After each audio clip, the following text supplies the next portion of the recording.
चौका बर्तन को खिया पिया के सब बबुआ के सुता देले तो नहीं ब्रेड है बनी सब के गाना लिखे हम लाई तुम ना नहीं ला तो हम ना बड़ा पहिला तो होता छोड़ दे बर्बाद कर दे लंबी चाची को से खाने तो तुरंत चलिए मार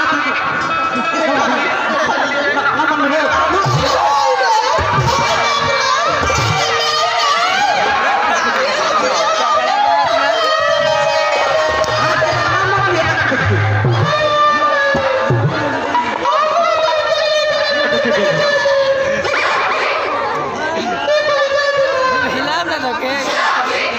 चलिए आगे कैसे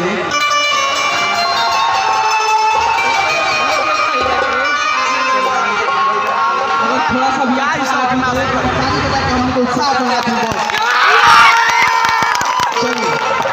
तर्ज का कैसे वे तर्ज बा भैया कभी नहीं खाला ना खाए थे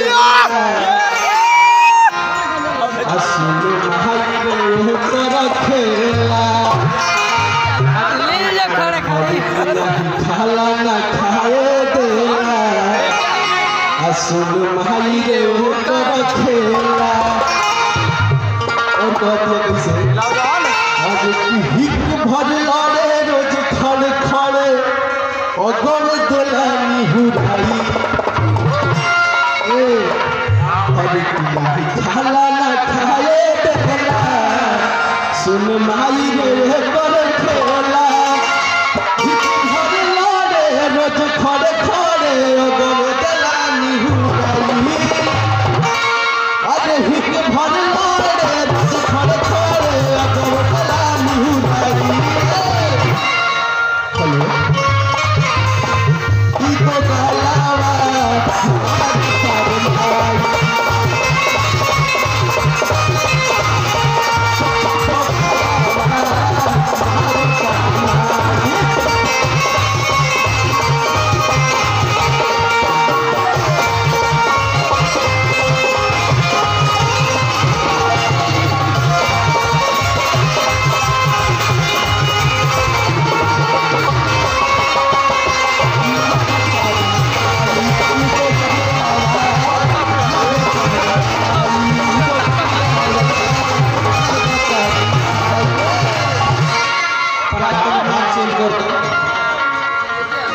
हेलो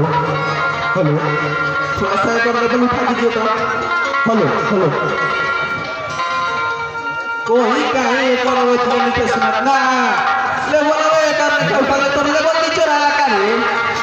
तू तो बुझाते तो बात के पर अभी भई हो गलती मार के नीचे से आ गई है भई हो हैं अभी भई के लेवल क्या हेलो हेलो चलिए क्या बात है से नहीं जला ना जाए देला असुल भाई रे कर खेला नहीं जला ना जाए देला भाई रे कर खेला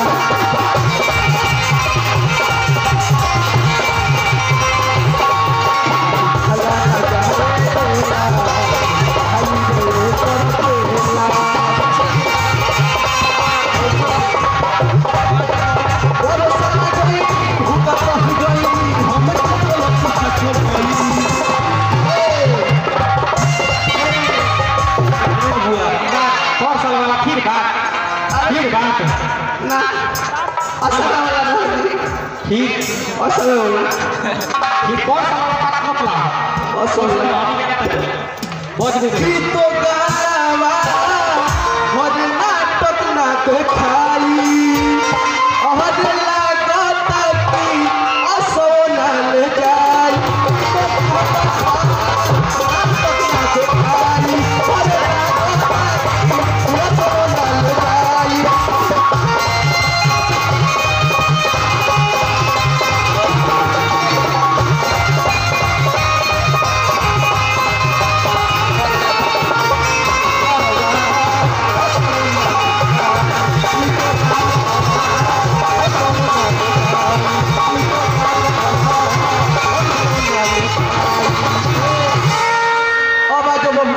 पात्र कौन कौन बा सुन ले सब के चिन्ह हाँ तो बढ़िया ले चिन्ह लिए हाँ फिर तो नाटक करावे के होई तो भाग कराइए बुझाइलो हाँ बढ़िया लगा धरतन चिन्ह लिए कि अभय जगीरा कहई है हो कि अभय जगीरा कहई है हो अभिनव में परस बन जाई है हो कि अभय जगीरा कहई है हो अभिनव में परस बन जाई है हो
कैसे कैसे